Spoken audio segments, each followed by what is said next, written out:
जो last class हुई थी उसमें जो है मसला ये हुआ था कि मैंने पूरी क्लास ले ली थी और उसके बाद जो है मैं रिकॉर्डिंग करना भूल गई थी। तो सिंपली यहाँ पे जो मैं बैठी हूँ जस्ट आप लोगों को एक रिकॉर्डेड सेशन जो है वो अरेंज करके दे रही हूँ। मैं कोशिश करूँगी कि जो बात मैंने कल जो लेक्चर में दूसरों को लाइव सेशन में समझाई थी मैं वो वहाँ पे यहाँ पे रिपीट कर दूँ, ताकि इन केस अगर वो किसी से लाइव सेशन मिस हो चुका है तो वो फिर से इसको देख सके। ठीक है? उससे पहले की बात करते हैं, तो जहाँ तक हमारा रिकॉर्डेड सेशन का जो भी टॉपिक था उसमें हमने एसपीएसएस से रिलेटेड 2 चीज़ें पढ़ चुके थे, जिसमें फ्रीक्वेंसी, मीन, मीडियन, मोड वगैरह वाली चीज़ें थी और चार्ट्स थे। ठीक है? और उस तरीके से मैंने बता दिया था कि एक्सेल की अगर एक कोई शीट है और उसको आपने एसपीएसएस में ओपन करना है तो वो किस तरीके से ओपन करते हैं और उसके ऊपर टेस्ट रन कर सकते हैं। सही, सिंपली मैं यहाँ पे भी यही करती हूँ कि मैंने एसपीएसएस की शीट खोल रही हूँ। ठीक है, वेट, या तो थोड़ा सा टाइम लेती है ये।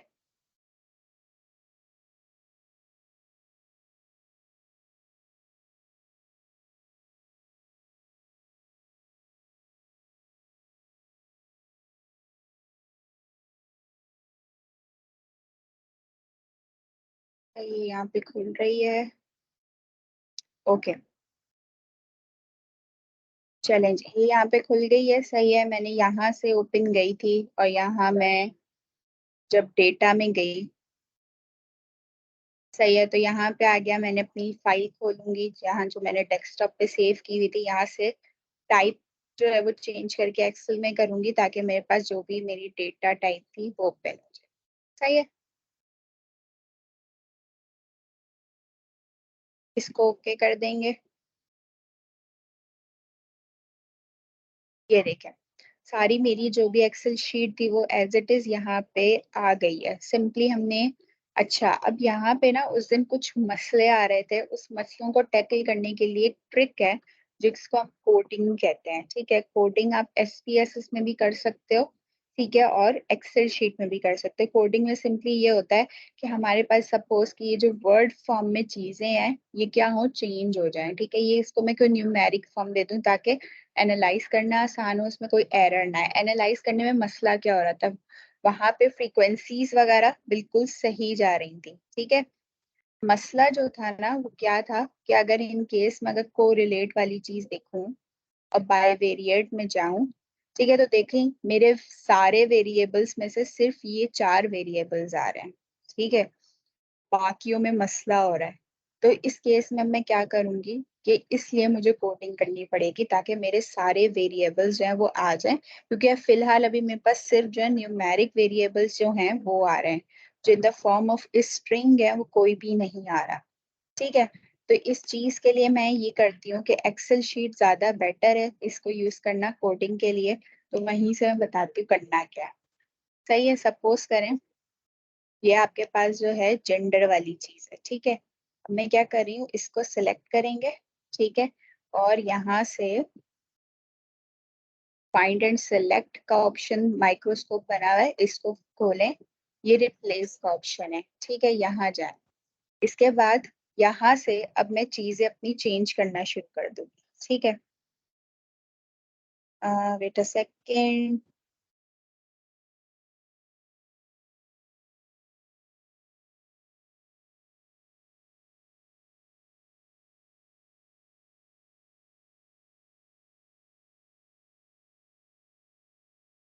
कैसे कोई मसला था, चलें। अब देखें यहाँ पे क्या सीन है कि इन केस मेल है, ठीक है, और उसको मैं चेंज कर रही हूँ 1 से। ठीक है, तो देखें रिप्लेस ऑल करूंगी। अच्छा, अब इसने क्या किया है, सारी चीजें चेंज कर दी, लेकिन मसला क्या आया कि देखो फीमेल के वर्ड के अंदर मेल मौजूद होता है।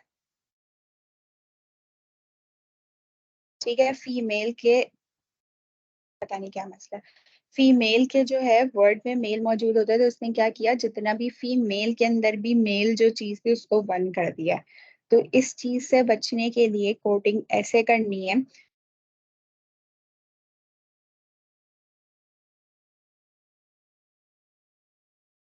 को रिप्लेस करना है। सही है,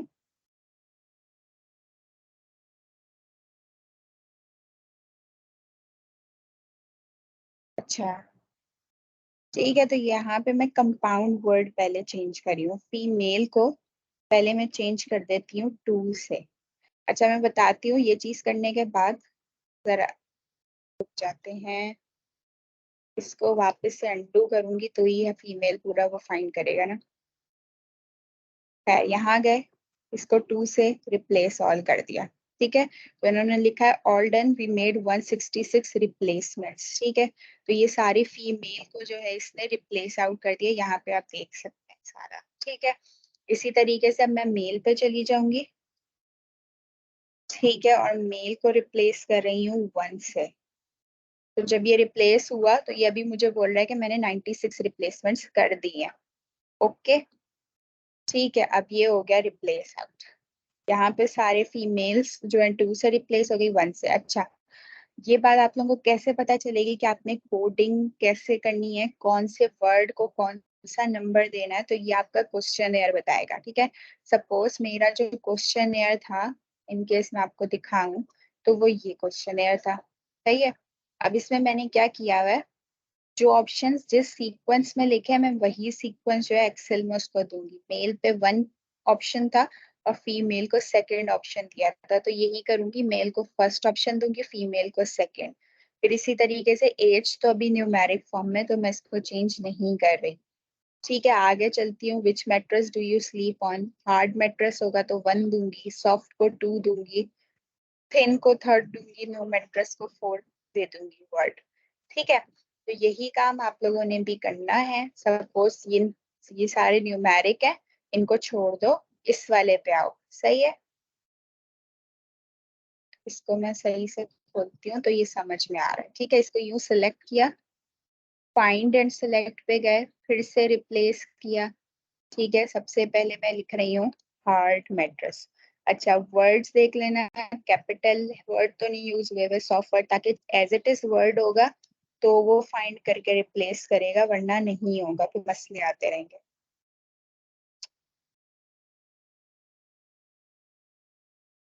ठीक, अब मैंने इसको रिप्लेस ऑल कर दिया, तो ये कह रहा है 64 रिप्लेसमेंट जो है मैंने कर दी। नाउ सॉफ्ट मैट्रेस था सेकंड नंबर पे, तो सॉफ्ट को मैं टू से रिप्लेस कर रही हूँ। ठीक है, इसने बोल दिया 171 रिप्लेसमेंट्स कर दिए हैं भाई। फिर उसके बाद एक थिन मैट्रेस वाली चीज भी आई थी, थिन मैट्रेस को अब मैं चेंज कर रही हूँ थ्री से। ठीक है, रिप्लेस ऑल किया, 17 रिप्लेसमेंट्स हो गई। इसके बाद नो वाले मैट्रेस को फोर से कर देंगे, ये फोर हो गया रिप्लेस आउट। ठीक है, टोटल सारी चीजें रिप्लेस हो गई। इसी तरीके की एक्सेल शीट, अब ये आप लोगों में एक एक करके आपको समझ में आ गया। जितने भी आपके क्वेश्चंस होंगे आपने इसी तरीके से उनको वर्ड न्यूमेरिक फॉर्म में 1 2 3 4 करके उनको वैल्यूज दे देनी है। ठीक है, इसकी शॉर्ट फॉर्म करके मैंने पहले से ये रखी हुई थी, दो क्वेश्चंस को फिलहाल मैंने चेंज किया था ताकि आप लोगों को थोड़ा सा आइडिया हो जाए। ठीक है, तो ये मैंने अलग से फाइल सेव की हुई है, आप लोगों ने भी कोडिंग करके अलग से फाइल सेव करनी है, और ये फाइल अब जाके SPSS में हम खोलेंगे। ठीक है, तब मैं वापस से SPSS में जा रही हूँ। सही है, लेकिन अब मुझे ये वाला नहीं चाहिए, तो मैं ये नॉर्मल वाली खोलती हूँ। अच्छा नहीं, ये सारी बंद करनी पड़ेंगी मुझे।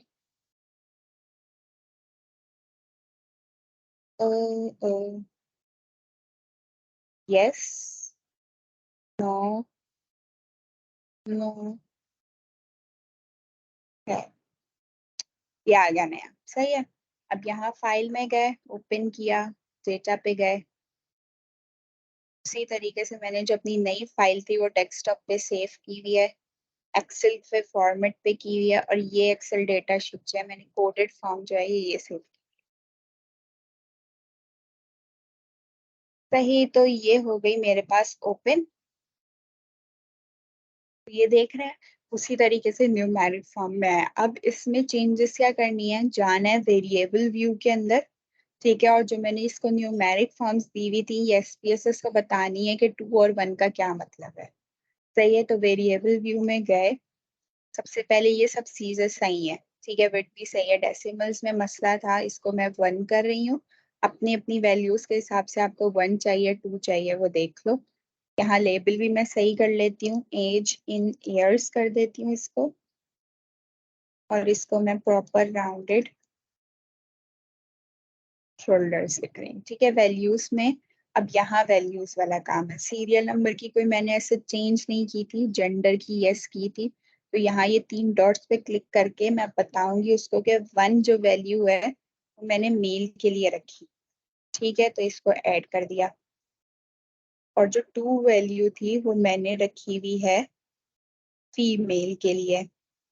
ठीक है, तो इसको ओके करके मैंने इसको वैल्यू बता दी। एज को मैंने चेंज नहीं किया था, राउंडेड शोल्डर्स फॉरवर्ड हेड को नहीं किया हुआ था। ठीक है, which mattress do you sleep on.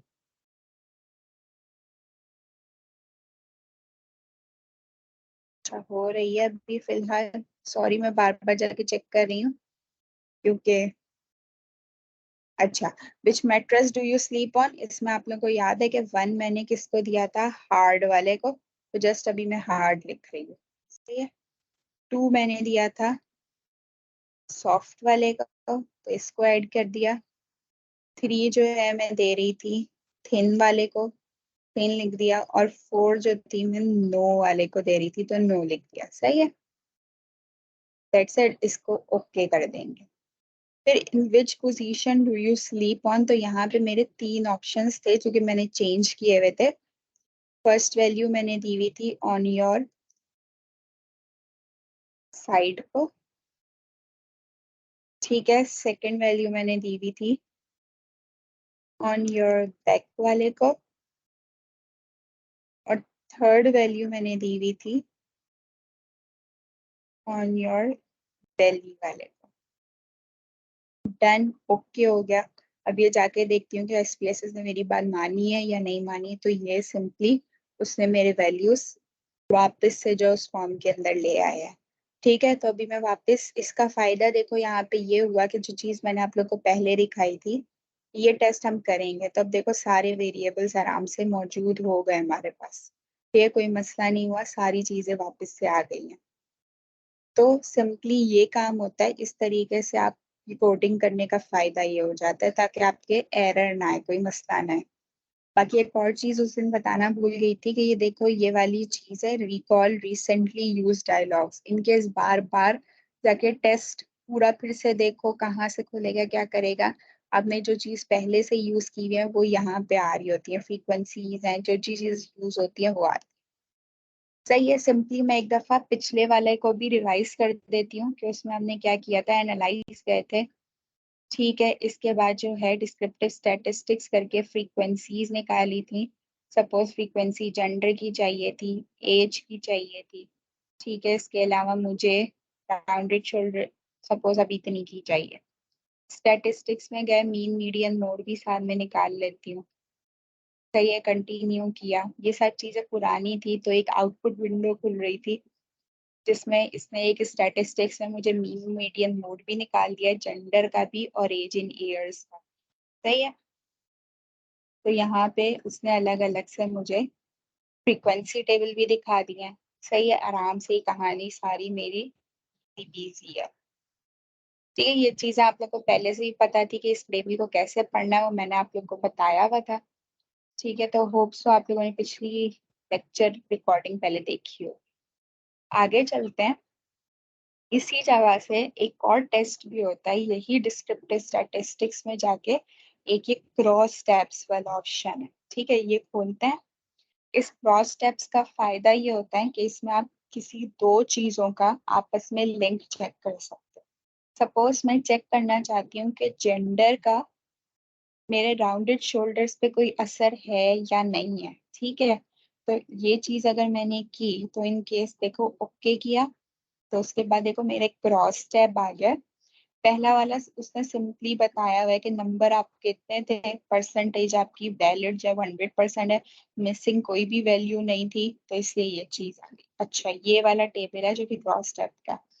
देखो यहाँ रॉ में मैंने जेंडर डाला था, मेल फीमेल आ रहा है, और कॉलम के अंदर यहाँ पे क्या लिखा हुआ आ रहा है, राउंडेड शोल्डर्स। ठीक है, ये राउंडेड शोल्डर्स। तो एक क्रॉस टेब्यूलेशन है जिसमें राउंडेड शोल्डर और जेंडर को हमने अलग अलग करके दिखाया है। अब देखो हर राउंडेड शोल्डर की वैल्यू पे उसने मुझे क्या किया है, मेल को अलग कर दिया, फीमेल को अलग कर दिया है। 1.2 की वैल्यू पे अलग है। इसका एक फायदा ये होता है कि सपोज मेरे इस राउंडेड शोल्डर की जो है एक खास वैल्यू नॉर्मल वैल्यू की जो कि 2.7 है, ठीक है। तो ये मैं अपने अगर इन केस अगर मुझे अपने रिजल्ट में लिखना है कि नॉर्मल लोग कितने थे मेल और फीमेल अलग करके, तो मैं ये लिख सकती हूँ कि at the level of normal, जो कि राउंडेड शोल्डर्स का नॉर्मल लेवल है which is 2.7, only 2 males were included in the normal criteria, ठीक है। और जो हमारे पास जो 6 फीमेल्स हैं वो आई थी हमारे पास नॉर्मल क्राइटेरिया के, ठीक है। इन केस अगर मैं चाह रही हूँ कि 2.7 से सारे नीचे वाले नॉर्मल थे, तो अब मैं क्या करूंगी, 2.7 से नीचे वाले इन सबको मेल्स को सबको प्लस कर लूंगी, ठीक है। प्लस करो तो 2, 4, 6, 6 के बाद 7, 8, 9, 10, 11, 12, 13, 14, 15, 16, ठीक है। तो मैं ये बोल सकती हूँ कि नॉर्मल मेरे पास टोटल मेल जो थे वो 16 थे और नॉर्मल फीमेल जो थी वो इनको प्लस करके वो बता सकती हूँ, ठीक है। इसी तरीके से अगर किसी की डायबिटीज से रिलेटेड है, किसी भी ऐसी चीज से रिलेटेड है जो कि क्या है, कोई नॉर्मल उसका कोई कट ऑफ पॉइंट है, ठीक है। तो उस कट ऑफ पॉइंट को देखते हुए आप उस जगह पे जाओ और उसमें से आप अलग अलग कर सकते हो कि इस कट ऑफ वैल्यू पे मेरे मेल्स इतने हैं और मेरी फीमेल्स इतने, ठीक है। तो क्रॉस टेबुलेशन का एक फायदा ये होता है कि आप उसको जो है किसी भी दो वेरिएबल्स को अलग अलग करके उसका रिलेशन में एक बात लिख सकते हो, ठीक है। तो बहुत सारे आप लोग पेरेंट आर्टिकल ऐसे ही पढ़ते हैं जिसमें अलग अलग करके उन्होंने रिलेशन में बात की हुई होती है कि मेरी इस वैल्यू के ऊपर मेरे मेल्स इतने थे और इस वैल्यू पे मेरी फीमेल्स इतनी थी, तो ये इस तरीके से निकलता है, ठीक है। वापस चलते हैं, क्रॉस टेबुलेशन क्या है, इस बात समझ में आ गई होगी। क्रॉस टेबुलेशन के ही अंदर हम फिर से चलते हैं, सही है, और एक और चीज सीखते हैं। क्रॉस टेब्स में गए, ठीक है। तो ये एक और ऑप्शन है लेयर 1 ऑफ 1 का। इसका क्या फायदा होता है, सपोज मेरे पास अभी 3 है और मैं ये जो एज है इसको तीसरे लेयर में डाल रही हूँ। अब ओके करके देखते हैं, तो देखो इसने क्या किया, मजीद मुझे एक और वेरिएबल के साथ इसने क्या किया, एज के हिसाब से जेंडर को मजीद डिवाइड कर दिया, ठीक है। तो इन केस अगर मैं अपने रिजल्ट में लिखना चाह रही हूँ कि सिर्फ वो एज ग्रुप जो कि 18 to 19 है उसमें मेल्स जो थे वो नॉर्मल कितने हैं, ठीक है, 0 मेल्स नॉर्मल थे। तो इससे मुझे ये फायदा हुआ कि अलग अलग जो भी मेरी कैटेगरी थी एजेस की उसके हिसाब से मैंने मेल फीमेल को अलग कर दिया। तो इन केस अगर आप कोई थर्ड वेरिएबल डालना चाहो तो वो इस तरीके से डाल सकते हो, ठीक हो गया। अब चलते हैं, ये लेयर वाली बात भी इनके समझ में आ गई कि क्या किया इसने, जेंडर को मजीद डिवाइड कर दिया एज के हिसाब से, ठीक है। इतना कॉम्प्लेक्स तरीके से हम यूजुअली अपने रिजल्ट में नहीं लिखते, लेकिन इन केस अगर आप लोगों ने ऐड करना चाहो आपके पेरेंट आर्टिकल में कुछ इस तरीके की एज ग्रुप से रिलेटेड या सपोज किसी भी थर्ड वेरिएबल से रिलेटेड फिर दो वेरिएबल्स को किया हुआ, इस तरीके से क्रॉस टेबुलेशन में हम ये काम कर सकते हैं, ठीक है। अब वापस चलते हैं। अच्छा, आउटपुट विंडो में ये होता है कि जितने भी आपने पहले से टेस्ट रन किए हुए होते हैं वो ऊपर आते रहते हैं, वो कहीं नहीं जाते, तो आप जितने मजीद टेस्ट रन करते रहोगे वो आते रहेंगे, सही। अब चलते हैं वापस, इसको मैं बंद करती हूँ और एक और चीज दिखाती हूँ इसी जगह से। मैं आप लोगों को दिखाती हूँ वो जो पी वैल्यू वाली कहानी, ठीक है। सबको याद होगी शायद पी वैल्यू वाली क्या कहानी है। वो मैं ऐसा करती हूँ, अभी एज को वापस कर देती हूँ, कॉम्प्लेक्स हो रहा था थोड़ा सा। स्टैटिस्टिक्स में गए और ये देखो ये काई स्क्वायर है, ठीक है, इसको सेलेक्ट कर लो, डन। काई स्क्वायर सेलेक्ट करके इसको कंटिन्यू करेंगे और ओके कर देंगे, ठीक है। तो ये इसने मुझे काई स्क्वायर टेस्ट दे दिया। काई स्क्वायर टेस्ट में ये देखो पी काई स्क्वायर आ रहा है, पियर्सन काई स्क्वायर, ये देखते हैं। यही हमारी क्या होती है, पी वैल्यू होती है। पी वैल्यू जो है ये वाली नहीं देखनी, ना ही ये वाली देखनी है, ये वाली चीज देखनी है जो जिस पे क्या लिखा हुआ है, सिग्निफिकेंट लिखा हुआ है, ठीक है। अब मैंने क्या किया, जेंडर और राउंडेड शोल्डर्स को जो है वो मैंने कॉरिस्पॉन्ड किया, ठीक है। उन दोनों का रिलेशन के हिसाब से मैं काई स्क्वायर निकाला, ठीक है। तो उसमें क्या हुआ कि मेरे पास क्या वैल्यू आ रही है, 0.003, ठीक है। इसका मतलब ये कि 0.05 से ये छोटी वैल्यू है। और याद करें तो मैंने पहले बोला था कि जब 0.05 से कोई चीज छोटी होगी तो उसको हम सिग्निफिकेंट बोलेंगे, और बोलेंगे कि हमारी जो अल्टरनेटिव हाइपोथेसिस है, जिसमें हमने बोला था कि दो वेरिएबल्स का आपस में रिलेशनशिप मौजूद है, तो वो चीज हम यहाँ पे वेरीफाई करते हैं, ठीक है, और नल हाइपोथेसिस को रिजेक्ट कर देते हैं। सही है। इन केस अगर मेरी यहाँ पे सिग्निफिकेंट वैल्यू जो है वो ग्रेटर देन 0.05 आती, सपोज 0.08 आती, तो यहाँ पे मैं लिखती कि ये चीज नॉन सिग्निफिकेंट है, ठीक है। और यहाँ पे कोई मेरी जो अल्टरनेटिव हाइपोथेसिस है वो रिजेक्ट हो गई, और जो मेरी नल हाइपोथेसिस है वो एक्सेप्ट हो गई है, ठीक है। तो यहाँ पे इस केस का मैं एक आप लोगों को बताती हूँ, सॉरी ये वाला नहीं, वाली देखो।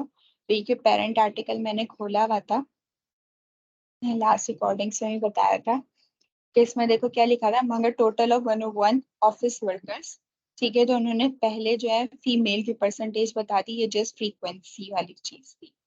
फिर मीन एज ऑफ पार्टिसिपेंट्स बता दी, ये भी मीन निकाल कर उन्होंने जेंडर डिविएशन बताया हुआ, ये सब चीजें मैं सिखा चुकी हूँ।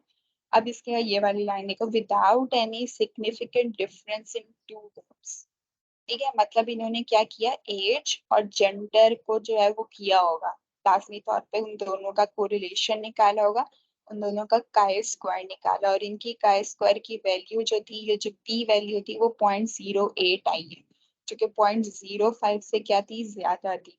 इसका मतलब ये हुआ कि इन्होंने अपना बोला है, इतनी लाइन में देखो क्या लिखा है, विदाउट एनी सिग्निफिकेंट डिफरेंस, ठीक है। तो इसका मतलब इनकी ऑल्टरनेटिव हाइपोथेसिस रिजेक्ट हो गई। या तो आप अपने रिजल्ट में ये बात लिख सकते हो कि विदाउट एनी सिग्निफिकेंट डिफरेंस, या ये बात लिख सकते हो कि सपोज ये वाली बात लिख सकते हैं कि अपनी हाइपोथेसिस वाली लाइन लिख सकते हैं कि हमारी ऑल्टरनेटिव वाली जो है वो रिजेक्ट हो चुकी है और we are accepting a null hypothesis, ठीक है। तो सिग्निफिकेंस की लाइन लिख दो या हाइपोथेसिस से रिलेटेड लाइन लिख दो, इस तरीके से रिजल्ट तैयार किया जाता है। तो आप लोगों का जो दिल करता है आप वो वाली लाइन लिख सकते हैं, सही है।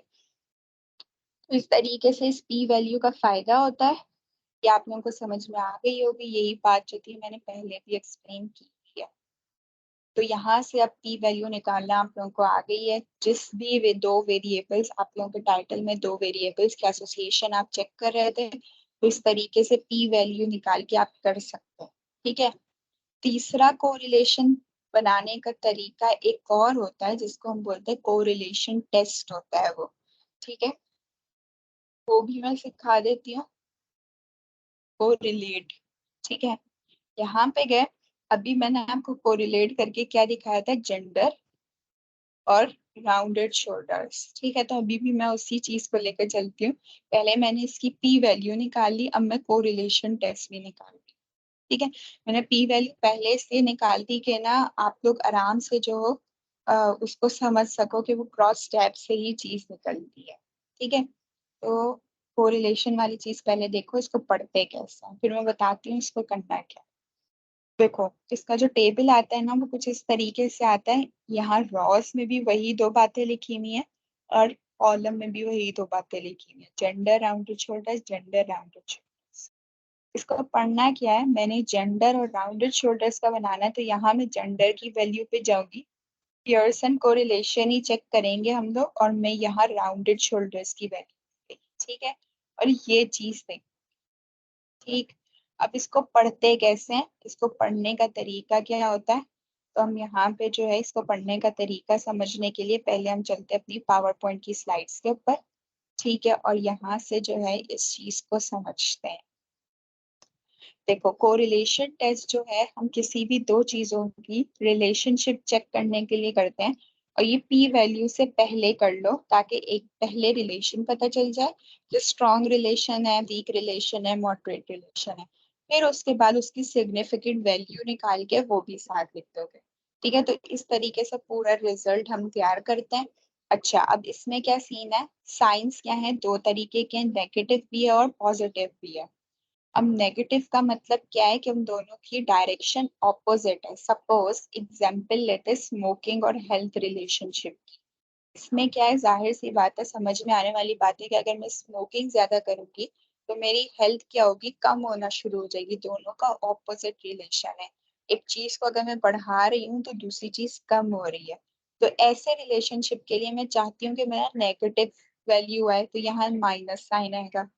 ठीक है। और इनकेस अगर एग्जाम्पल टू लें कि बैलेंस डाइट है और हेल्थ रिलेशनशिप को अगर मैं चेक करना चाह रही हूँ, ठीक है, तो इसमें क्या होगा कि मैं क्या करना चाह रही हूँ कि ये मैंने इसको पॉजिटिव में आना चाहिए, क्योंकि अगर मैं बैलेंस डाइट ज्यादा अपनी करूंगी तो मेरी हेल्थ भी अच्छी होगी।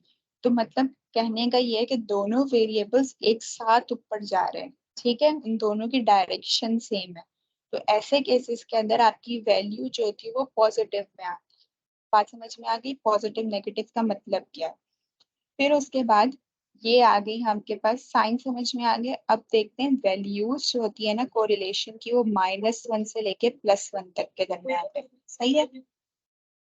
जीरो अगर वर्ड लिखा हुआ है तो इसका मतलब क्या है कि इनके पास रिलेशनशिप नहीं है। सही है।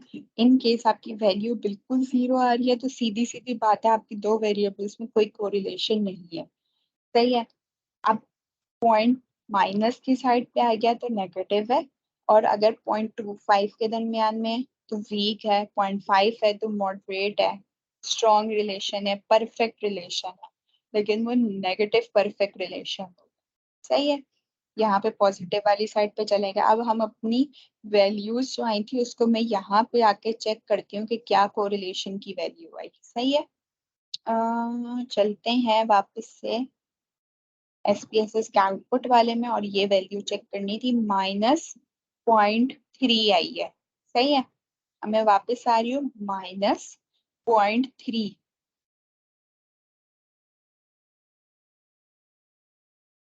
क्या होगा। अच्छा, इसमें देखो -0.3 आई है। तो इसमें आप सपोज ये चेक करोगे कि ये माइनस है। ठीक है। -0.3, तो ये 0.5 और 0.2 के दरमियान वाली है। ज्यादा करीब किसका है, 0.25 वाले के। तो मैं लिखूंगी there is a negative weak relationship between gender and rounded shoulders. ठीक है।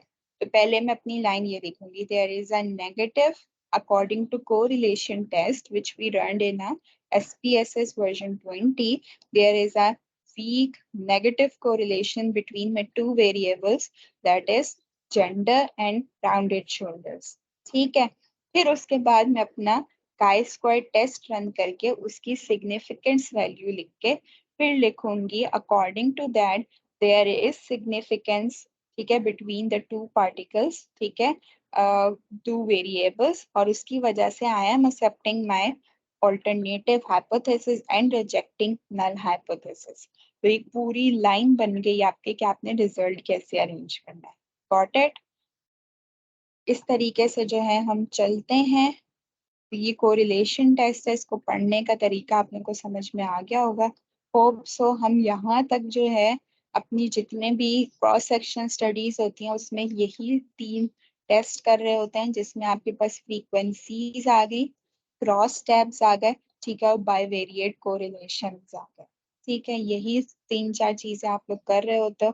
यूजली प्रिवेलेंस चेक कर रहे होते हो, प्रिवेलेंस आपकी फ्रीक्वेंसी से निकल आएंगी। ठीक है, और अगर रिलेशन चेक करें तो वो क्रॉस टैब्स या कोरिलेशन वाली चीज से निकल आता है। तो पहले आपने क्या करना है, फ्रीक्वेंसीज निकालनी है अपने डेमोग्राफिक डेटा की या किसी और वेरिएबल की जिसकी आप चाहते हो। मीन अगर निकालना चाहो वो निकालोगे। फिर उसके बाद क्रॉस टैब्स में जाके पहले आप अगर उनको बताना चाह रहे हो कि मेरे नॉर्मल लोग इतने थे, नॉर्मल चीज इतनी थी, तो वो क्रॉस टैब से करने के बाद पहले दो वेरिएबल्स के दरमियान कोरिलेशन चेक करोगे जो कि बाइवेरिएट कोरिलेशन से आएगा। देन फिर आप क्रॉस स्टेप्स में जाके फिर से पी वैल्यू निकाल के पी वैल्यू लिख के अपनी वेरिएबल्स को जो है वो डिफाइन कर दो कि ये नल हाइपोथेसिस है या अल्टरनेटिव हाइपोथेसिस आपकी एक्सेप्ट हुई है। डन है। ये बात यहाँ तक क्लियर हो गई। यहाँ पे हमारा SPSS related to cross sectional studies खत्म हुआ। ठीक है, इंशाल्लाह सिर्फ यही जो टेस्ट होते हैं एक दो काम आते हैं, इसके अलावा नहीं आते।